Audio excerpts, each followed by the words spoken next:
ଆପଣଙ୍କୁ ଯିଏ ଯେତେ ବଡ଼ କଥା କହୁନା କାହିଁକି ଆପଣ ଆପଣଙ୍କ ଜୀବନର ଶାନ୍ତିକୁ ଜମା ନଷ୍ଟ କରନ୍ତୁନି।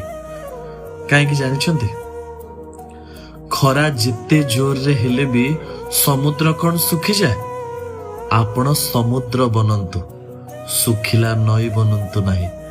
କାରଣ ଆପଣଙ୍କର ଅଶାନ୍ତି କହୁଥିବା ଲୋକର ବିଜୟ କରେଇ ଦିଏ, ଜିତେଇ ଦିଏ। ଆପଣ ଜିତନ୍ତୁ ଆଉ ତାଙ୍କୁ ହରେଇ ଦିଅନ୍ତୁ, ସମୁଦ୍ର ବନନ୍ତୁ। ଆଉ ଗୋଟେ କଥା କହିବି, କାହାର କାନ କୁହା କଥା କେବେ ବି ଶୁଣନ୍ତୁନି। କାହିଁକି ନା କାନ କୁହା କଥା ଯୋଗୁଁ ମନ୍ଥରା କୈକେୟୀଙ୍କ କାନରେ କହୁଥିବା ଯୋଗୁଁ ରାମାୟଣ ହେଇଗଲା।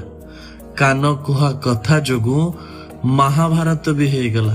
ଶକୁନି କାନରେ କହି କହି ମହାଭାରତ ବି କରେଇଦେଲା। ଯଦି କୃଷ୍ଣ ଆଉ ରାମ ଥାଇକିରି ରାମାୟଣ